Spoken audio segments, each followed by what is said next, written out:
ब्राह्मण असंतोष से सियासी संतुलन तक अब मनोज पांडे पर बीजेपी की बड़ी नजर पड़ी है। केशव मौर्य की भूमिका पर बड़ा सवाल भी उठ रहा है। मामला ब्राह्मण सहभोज से भी जुड़ा है। दरअसल उत्तर प्रदेश की राजनीति एक बार फिर ब्राह्मण मुद्दे के इर्द गिर्द गर्मा गई है।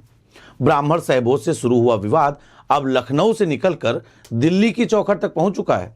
सवाल सिर्फ सामाजिक संतुलन का नहीं बल्कि सत्ता और संगठन की रणनीति का भी है, और इसी रणनीति के केंद्र में आ गए हैं कभी समाजवादी पार्टी के चेहरे रहे मनोज पांडे।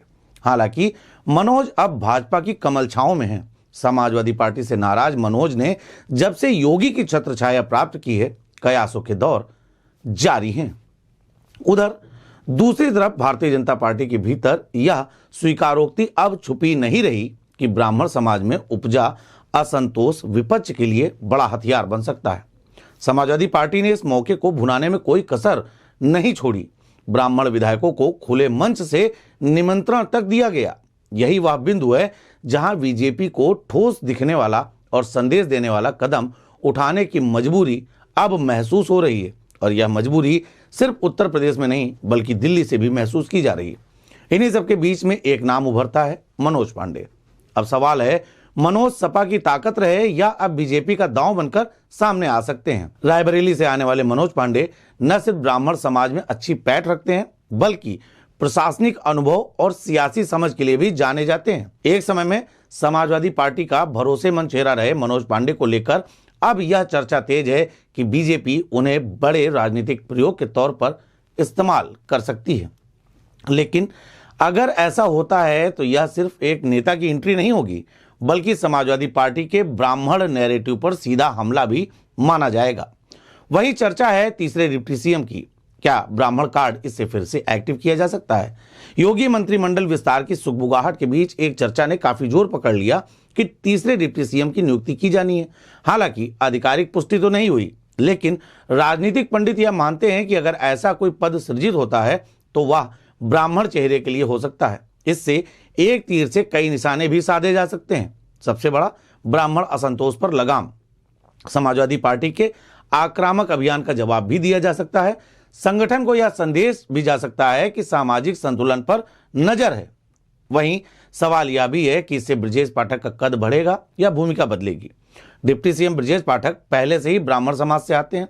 ऐसे में सवाल यह उठता है, क्या उनका कद और बढ़ाया जाएगा या उनके जरिए ही ब्राह्मणों की साधने की कोशिश होगी? यह सवाल सोशल मीडिया के गलियारों पर खूब तैर रहा है। लेकिन राजनीतिक संकेत बताते हैं कि बीजेपी सिर्फ चेहरा नहीं बल्कि पावर डिस्ट्रीब्यूशन का संदेश भी देना चाहती है।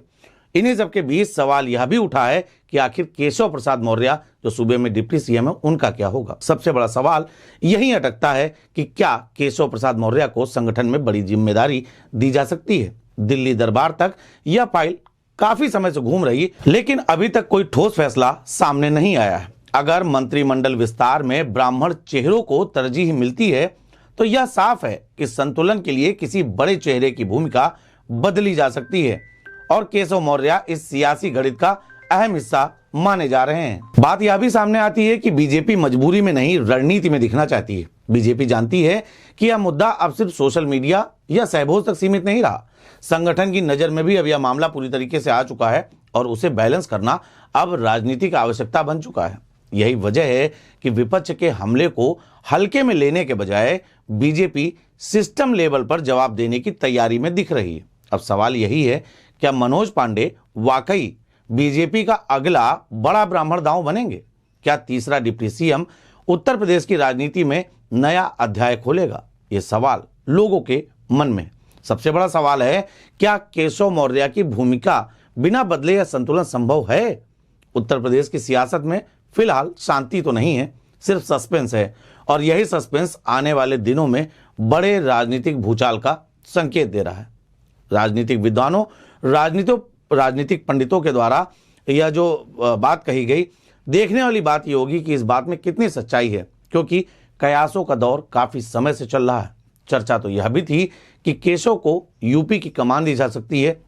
चर्चा यह भी थी कि केशव को दिल्ली की जिम्मेदारी दी जा सकती है, बड़े पद पे बिठाया जा सकता है। लेकिन कहते हैं ये भाजपा है, यहाँ जो दिखता है वो होता नहीं, और जो नहीं दिखता वह बिल्कुल होता है।